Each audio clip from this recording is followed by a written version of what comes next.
I heard my wife's voice in the museum after hours. The invitation was on the fridge under a magnet shaped like a scarab. Members Night, After Hours Tour and Wine Modern Wing, 10 p.m. in the margin. A neat note in my wife's careful print. Sponsor meet. Might be late. You going? I asked at breakfast. Work adjacent, she said, spooning yogurt. Curator wants me to meet a donor. I'll be home after the Q&A. She kissed me and left behind the smell of orange peel. I run a small framing studio near the museum. I spend my days giving art edges and glass and a way to hang on a wall without falling. At 9:40 I closed the shop and walked toward the museum. The building glowed. The tour started at 10, but murmurs were already arranging themselves. Late shift, a guard asked amiably as he passed. Habit, I said. My wife's on the donor track tonight. Ah, he said, if you get lost, the paintings will lie for you until you catch up. I heard Mara's voice before I saw her. It carried the way good design does, without shouting. I knew Jonah. He and Mara had worked together on a campaign that made a small museum sound like a moral imperative. I stayed in the doorway. The group laughed at something that had not been a joke until the right person decided it could be. Do you want a better view? A voice asked at my elbow. She was my height, maybe a little taller in boots, and wore a staff badge that said RIA.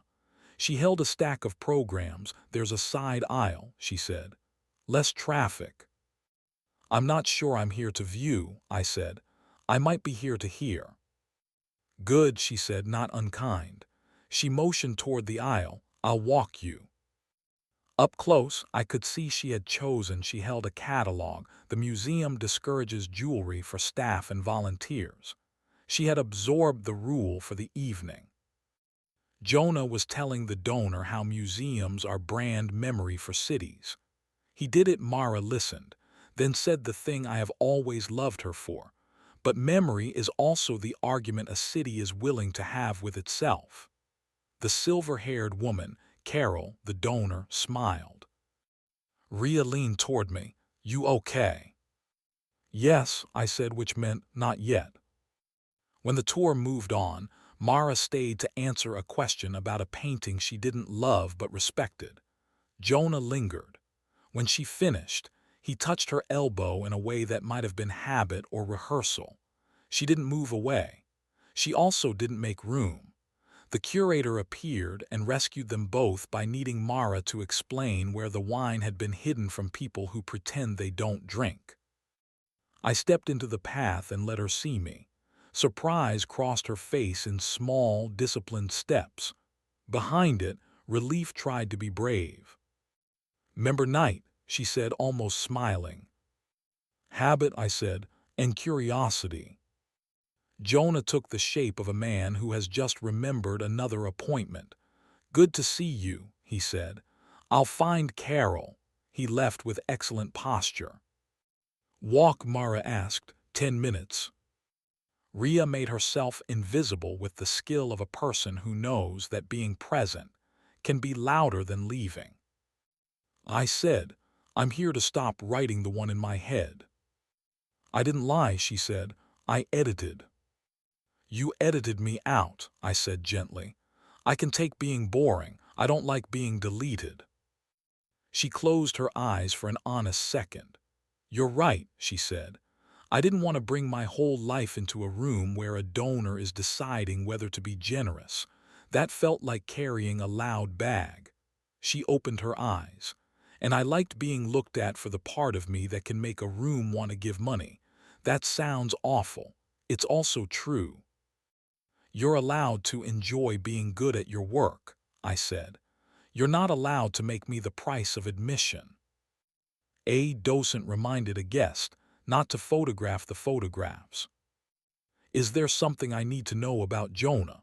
I asked. No, she said immediately. I like our conversations because he knows how to talk about art in ways that don't punish money. I like the way he asks me hard questions in a polite tone, and I like not having to translate the part of me that runs on deadlines. But I want to be invited to my own life, and lately I've been RSVPing to rooms that didn't ask you. It would help if I was asked, I said. Sometimes the invitation can be the honesty. She nodded. Rule 1. Rule 1, I said. If a night will wake you up, tell me when you put on your shoes. I'll come if I can. If I can't, I won't turn it into math. Rule 2, she said. No secrets that would make a good story for other people. Rule 3, I said. Touch in daylight daily, even if it's a sleeve in an embarrassing hallway. Rule 4, she said softly. If either of us starts wanting to be wanted somewhere else, we say it while it's still small, before it grows teeth. We stood with the art. Do you want to meet Carol? She asked.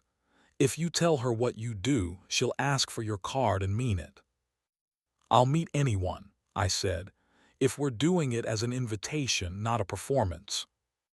We found the group by a wall of photographs. Carol was Jonah, was reappeared.